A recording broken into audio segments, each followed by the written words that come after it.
La mucoviscidose, également connue sous le nom de fibrose kystique, est une maladie génétique complexe et héréditaire.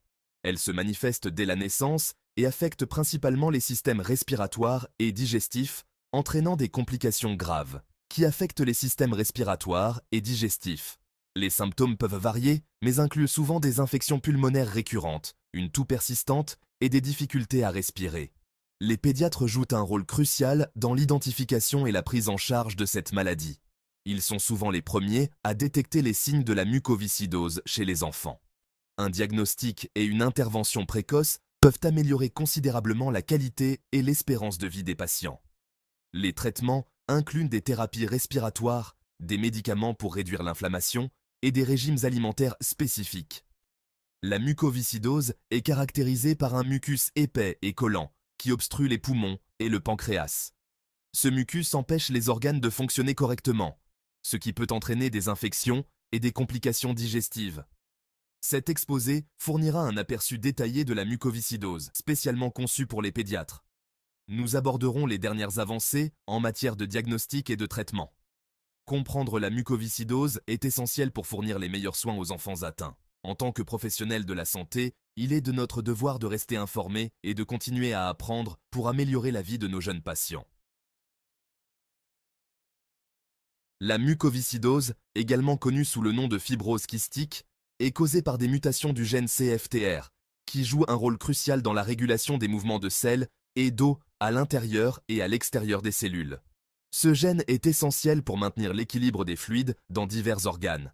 Lorsqu'il est muté, la protéine CFTR ne fonctionne pas correctement, entraînant la production d'un mucus épais et collant.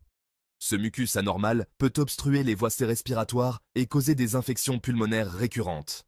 Il existe plus de 1700 mutations différentes qui peuvent causer la mucoviscidose, chacune ayant des effets variés sur la fonction de la protéine CFTR. Parmi ces mutations, la delta F508 est la plus courante et représente environ 70% des cas de mucoviscidose dans le monde. La transmission de cette maladie est autosomique récessive, ce qui signifie qu'un individu doit hériter de 2 copies défectueuses du gène CFTR, une de chaque parent, pour développer la maladie. Les porteurs d'une seule copie défectueuse du gène ne présentent généralement pas de symptômes, mais ils peuvent transmettre cette copie défectueuse à leur descendance, augmentant ainsi le risque pour leurs enfants. Comprendre ces causes génétiques est essentiel pour les pédiatres et les conseillers génétiques, car cela leur permet de guider les familles dans le conseil génétique et de fournir des informations précises sur les risques et les options de dépistage. Le dépistage génétique est crucial pour diagnostiquer la mucoviscidose, car il permet d'identifier les mutations spécifiques du gène CFTR. Cela aide à établir un diagnostic précoce et à planifier des interventions médicales appropriées pour améliorer la qualité de vie des patients. La mucoviscidose affecte principalement les systèmes respiratoires et digestifs. Cette maladie génétique entraîne la production de mucus épais et collants, qui perturbent le fonctionnement normal de ces systèmes vitaux. Dans le système respiratoire, le mucus épais obstrue les voies d'eau respiratoires, provoquant des infections chroniques et une insuffisance respiratoire. Les patients atteints de mucoviscidose sont souvent sujets à des infections pulmonaires récurrentes qui peuvent endommager les poumons de manière irréversible. Les patients présentent souvent une toux persistante, une respiration sifflante et un essoufflement. Ces symptômes peuvent également s'aggraver avec le temps, rendant la respiration de plus en plus difficile et nécessitant des traitements médicaux réguliers. Dans le système digestif, le mucus bloque les canaux pancréatiques, entraînant une malabsorption, un retard de croissance et des selles graisseuses. Les enzymes digestives ne peuvent pas atteindre l'intestin, ce qui empêche une digestion et une absorption adéquate des nutriments essentiels. Les autres zones touchées sont le foie, le système reproducteur et les glandes sudoripares. Le foie peut développer des cicatrices, le système reproducteur peut être affecté, entraînant des problèmes de fertilité, et les glandes sudoripares produisent une sueur anormalement salée. Comprendre ces effets aide les pédiatres à fournir des soins complets. Les soins pédiatriques incluent des traitements pour gérer les symptômes et prévenir les complications, ainsi que des conseils nutritionnels pour assurer une croissance et un développement adéquat. Anticiper les complications potentielles est crucial pour une prise en charge efficace. Une gestion proactive et une surveillance régulière permettent de maintenir la qualité de vie des patients et de prolonger leur espérance de vie.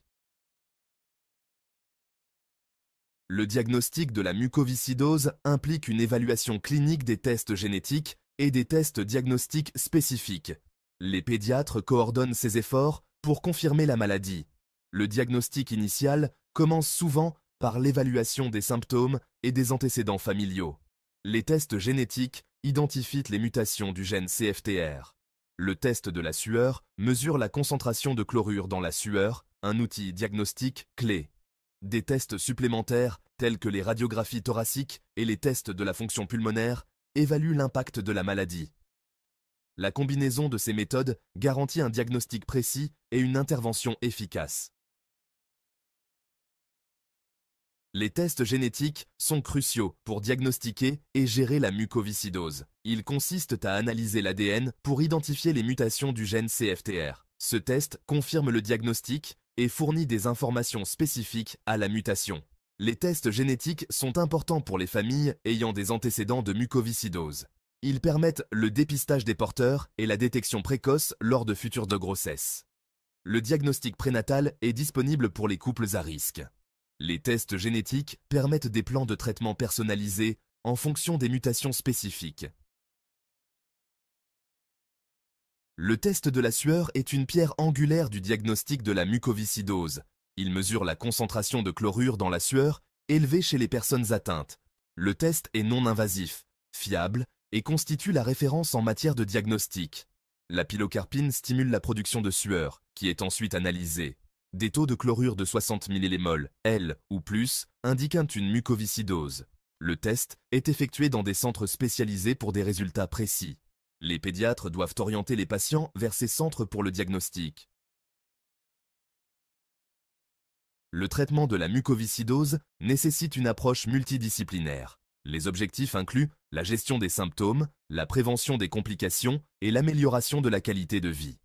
La kinésithérapie respiratoire aide à éliminer le mucus des poumons. Les médicaments tels que les bronchodilatateurs, les mucolytiques et les antibiotiques sont essentiels. Le soutien nutritionnel comprend le remplacement des enzymes, des suppléments vitaminiques et un régime alimentaire riche en calories. Certains patients peuvent avoir besoin d'une alimentation supplémentaire. Des plans de traitement complets aident les patients à mener une vie plus saine. Une prise en charge efficace de la mucoviscidose nécessite une approche coordonnée. Les pédiatres, les pneumologues, les diététiciens et d'autres professionnels de santé jouent un rôle clé dans ce processus. Des suivis réguliers permettent de surveiller la santé et d'ajuster les traitements en conséquence. L'identification précoce des complications permet une intervention rapide et efficace. L'éducation et le soutien aux familles sont essentiels pour une meilleure gestion. Des modifications du mode de vie, comme une activité physique régulière, améliorent la santé globale. Une approche holistique permet d'obtenir de meilleurs résultats et une meilleure qualité de vie pour les patients.